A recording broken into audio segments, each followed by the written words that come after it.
साक्षी पुरुष आत्मा को जानने के बाद मुक्ति की चिंता तिरोहित हो जाती है।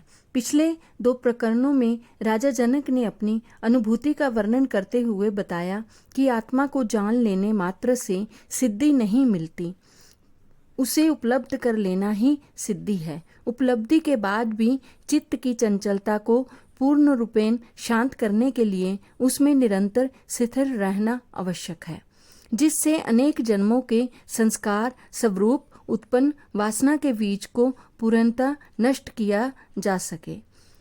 इसमें राजा जनक जी बता रहे हैं आत्मज्ञान के बाद की स्थिति अर्थात मुक्ति का वर्णन कर रहे हैं। वे कहते हैं कि आत्म स्वरूप को उपलब्ध हुआ ज्ञानी स्वभाव से शून्य चित्त वाला होता है, क्योंकि उसके चित्त से समस्त कामना वासना एवं संस्कार जन्य तरंगे शांत हो जाने से चित्त की चंचलता नष्ट हो जाती है। उसमें संकल्प विकल्प के विक्षेप नहीं रहते।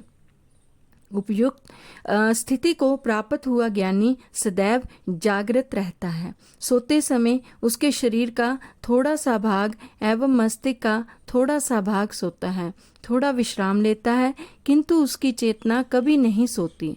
इसलिए राजा जनक कहते हैं कि मैं आत्म स्वरूप हूँ, अतः सोता हुआ प्रतीत होते हुए भी नित्य जागृत हूँ। शरीर सोता है, आत्मा कभी नहीं सोती। इसी प्रकार आत्मा के स्थित हुआ योगी संसार से मुक्त है।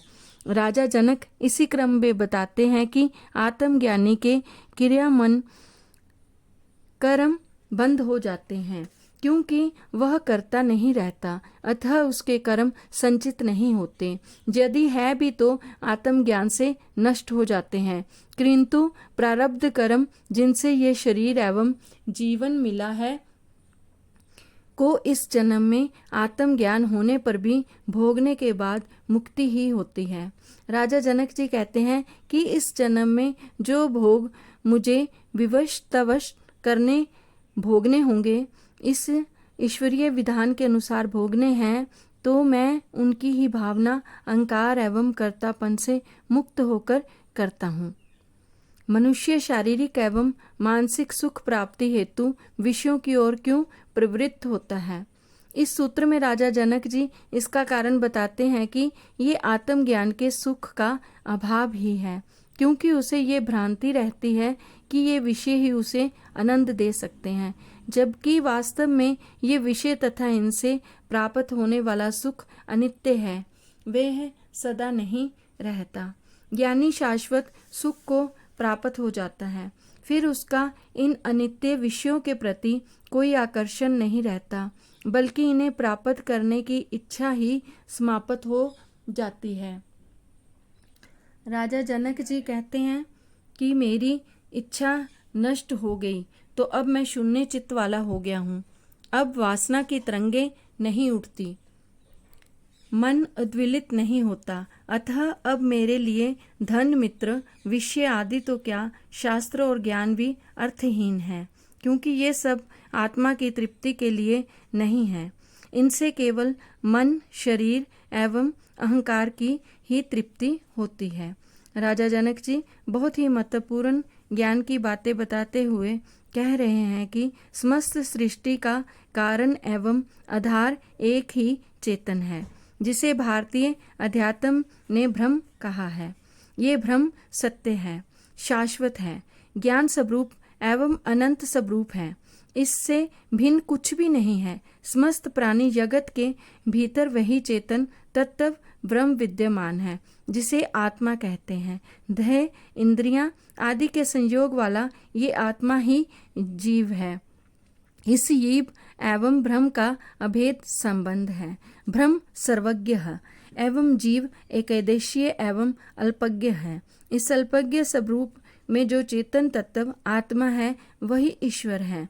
दोनों का अभेद संबंध केवल चेतन में ही होता है।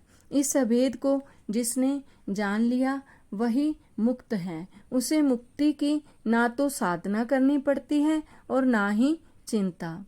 राजा जनक जी कहते हैं कि शरीर स्थित देह इंद्रियां आदि का साक्षी पुरुष ये जीव ही आत्मा है, जिसने इस साक्षी पुरुषात्मा को जान लिया उसने इस परमात्मा अर्थात परमात्मा को जान लिया।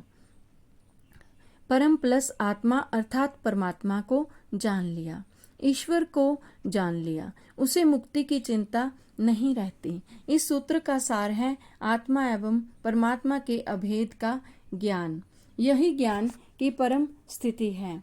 यह जो दोनों में भेद देखते हैं, परमात्मा को आत्मा से भिन्न समझते हैं, वे द्वैतवादी हैं। उन्हें चेतन आत्मा का ज्ञान नहीं हुआ। अद्वैत का अनुभव ही ज्ञान की अंतिम अनुभूति है।